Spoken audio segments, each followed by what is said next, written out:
ভূপেশ বৰুৱা ডাঙৰীয়া চমুকৈ ভাষণ ৰাখি আমাৰ পিছত কাৰ্য অনুষ্ঠানটো সামৰণি কৰাৰ অসমৰ সম্পদ আৰু বিশেষকৈ আমাৰ নলবাৰীৰ বাবে গৌৰৱ যিগৰাকী ব্যক্তিয়ে বাঁহীটোৰ জৰিয়তে বিশ্ব জয় কৰাৰ সপোন দেখিছিল, যিগৰাকী ব্যক্তিয়ে বাঁহীৰ জৰিয়তে গোটেই অসমখনক চিনাকি দিছিল, পৃথিৱীক চিনাকি দিছিল, ভাৰতক চিনাকি দিছিল।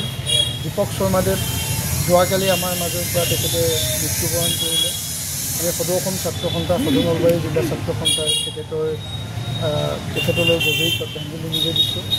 আৰু আচলতে প্ৰায় 40 দিন হৈ গ'ল জুবিন গাৰ্গে আমাৰ মাজৰ পৰা নোহোৱা হৈছিল। অসমৰ এগৰাকী সম্পদ আৰু এগৰাকী সম্পদ যোৱাকালি নোহোৱা হ'ল।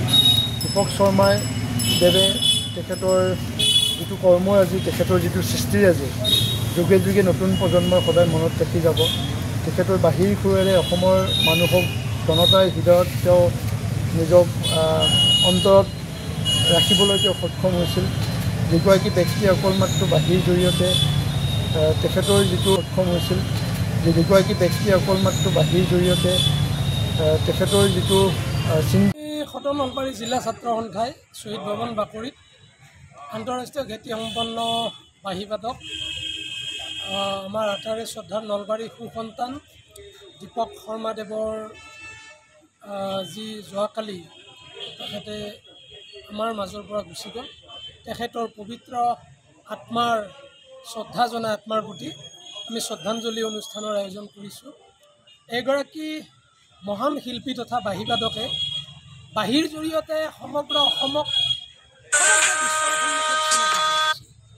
তেখেতে অতি কমেও বিশ্বৰ প্ৰায় 40খনমান দেশত তেখেতৰ এই বাঁহী সাধনাৰ জৰিয়তে তেখেতে বাঁহীবাদন কৰিছিল। আৰু এইগৰাকী শিল্পী আমাৰ মাজৰ পৰা যোৱাকালি হেৰাই গ'ল। গতিকে অসমৰ বাবে বা অসমৰ সংগীত জগতখনৰ বাবে এয়া অপূৰণীয় ক্ষতি। তেখেতৰ মৃত্যুত আমি সদৌ অসম ছাত্ৰ সন্থা তথা সদৌ নলবাৰী জিলা ছাত্ৰ সন্থাই গভীৰ শোক প্ৰকাশ কৰিছোঁ। তাৰ সমান্তৰালভাৱে এই দুখৰ মুহূৰ্তত আমি অসম চৰকাৰলৈ এটা আবেদন ৰাখিছোঁ, এটা আহ্বান ৰাখিছোঁ যে জীৱিত কালত এইগৰাকী মহান শিল্পীৰ প্ৰতি আচলতে চৰকাৰখনে যি ধৰণৰ দায়িত্ব পালন কৰিব লাগিছিল, যি ধৰণে সন্মান জনাব লাগিছিল, কিন্তু সেইটো জীৱিত কালত নহ'ল। মানে মৃত্যুৰ পিছত এইগৰাকী মহান শিল্পীক লৈ বা এই শিল্পীগৰাকীৰ পৰিয়ালক লৈ চৰকাৰখনৰ যথেষ্ট কৰণীয় আছে। গতিকে আমি আশা কৰিম চৰকাৰখনে প্ৰয়াত আমাৰ শৰ্মাদেৱৰ পৰিয়ালৰ প্ৰতি বা তেখেতৰ সৃষ্টিৰাজিৰ প্ৰতি দায়বদ্ধতাৰে কাম কৰিব আৰু বিশেষকৈ উঠি অহা প্ৰজন্মক তেখেতৰ সৃষ্টিৰাজি আৰু আদৰ্শক কেনেকৈ উঠি অহা প্ৰজন্মক অনুপ্ৰাণিত কৰিব পাৰে সেইবিলাকৰ মাজেৰে চৰকাৰখনে তাৰ প্ৰতি এটা যোগাত্মক পদক্ষেপ গ্ৰহণ কৰিব। গতিকে আমি সদৌ নলবাৰী জিলা ছাত্ৰ সন্থাৰ পৰা তেখেতলৈ পুনৰবাৰ আমি শ্ৰদ্ধাঞ্জলি জ্ঞাপন কৰিছোঁ।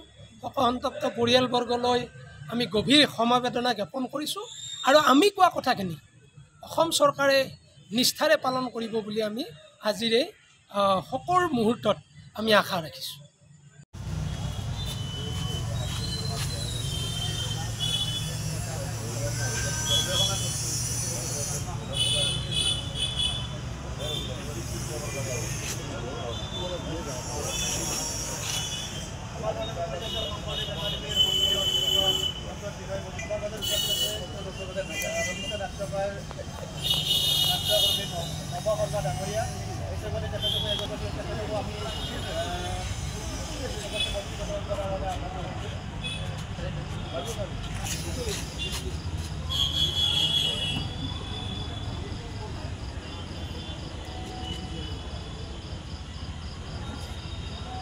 যিকোনো খবৰৰ বাবে যোগাযোগ কৰক 7099017330 লগতে 7099017110 নম্বৰত।